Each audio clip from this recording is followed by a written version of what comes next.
Hi, my name is Ronald Ma. I'm a licensed marriage and family therapist, a longtime member of the California Association of Marriage and Family Therapists, also a board of directors member.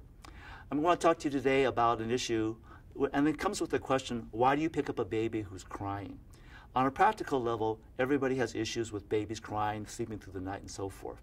There's a practical considerations, and you need to work through that, and we're not going to dismiss that. But in working through that, you have to remember something really key. When you start answering the question, why do you pick up a baby when it's crying? Well, one of the reasons you pick up a baby who's crying is that the baby will bug the heck out of you when they're crying. The baby's voice and tone is designed to bother you and draw attention to itself, because babies are very helpless, so they need the practical things. But essentially what happens is that the reason you need to pick up a baby when it's crying is not just because of the functional practical needs, but of something else that's very important. And it comes from the fact that babies do not know how to self-soothe. And because babies don't know how to self-soothe, the cry of distress will morph into a cry of despair. And that will institute a whole range of physiological symptoms and reactions that are not healthy for a baby if it continues in this place of despair. So you pick up a baby and three things happen. And three things happen that are very important. First of all, as you pick up the baby, you rock the baby, hold the baby, and so forth. You soothe the baby. It makes the baby feel safer and feels good. That's the first thing. In some ways, it may not be the most important thing because the other things are just equally as important. The second thing will happen is that as you pick up the baby and you soothe the baby, something else that will be quite magical will happen. My own daughter, when she was very little, I would hold her. She'd hold her arms around me, and her hands would be back there.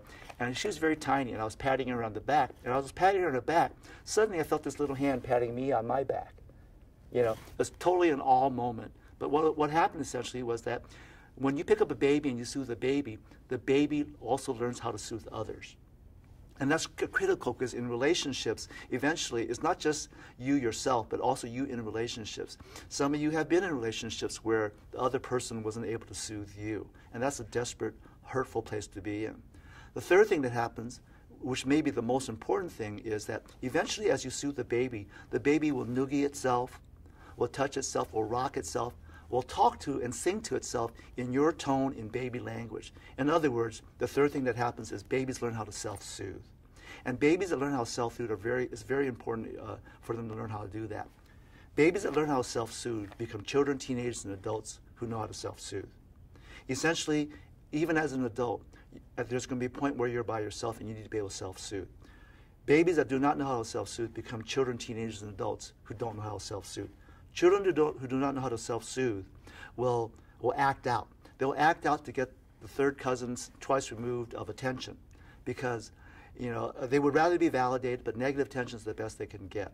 When that happens, you need to respond to them. Respond to discipline in terms of fitting in the community, doing well, and so forth. But you also need to respond to the deeper needs of soothing because they do need to be soothed. They need to be validated that they're important.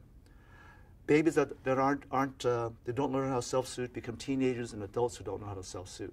Teenagers and adults who don't know how to self-soothe will self-soothe, but they'll self-soothe possibly with alcohol, drugs, cutting, any number of dysfunctional, dangerous behaviors. The other thing that's also important is that babies that don't know how to self-soothe become teenagers and adults who don't know how to self-soothe. They will self-soothe doing one other thing, and that one other thing is they'll get a relationship with you. They'll get a relationship with you and demand that you will soothe them perfectly. The problem is sometimes you, as a nice, kind person, will try to soothe them perfectly, but you cannot do that. You will fail. In our world of psychotherapy, it's called borderline personality disorder or some other dysfunctional processing.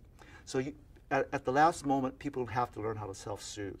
If you don't know how to self-soothe, it will affect relationships. It will affect how you function with other people. And basically what I've just told you is a very simple way of talking about attachment theories. All those wonderful attachment theories that say that as a baby, as a child, if your primary caregiver is there for you, you have a secure attachment. Well, attachment transforms into adulthood in terms of secure or insecure attachment styles as well. So this is wonderful attachment theories, and start something as basic and simple as picking up a baby when the baby's crying. Take care of the functional stuff, have the kid go to sleep, and be able to sleep through the night. But you also need to take care of these emotional things because a sleeping baby is one thing, a happy baby is a whole other issue, and you want to have a happy, functional adult and child along the way. So Sometimes you might need some more assistance with this because of your own process, your own experiences with attachment. What you need to do is probably get some professional help, maybe from a marriage and family therapist. You know, the California Association of Marriage and Family Therapy has CounselingCalifornia.com, which is a great way to find a therapist who will be able to meet your needs and help you with your own attachment issues and relationships issues, but also with raising your children so they can have that secure attachment as well. Thank you very much. Good luck. Have a great relationship. Pick up that baby when the baby's crying.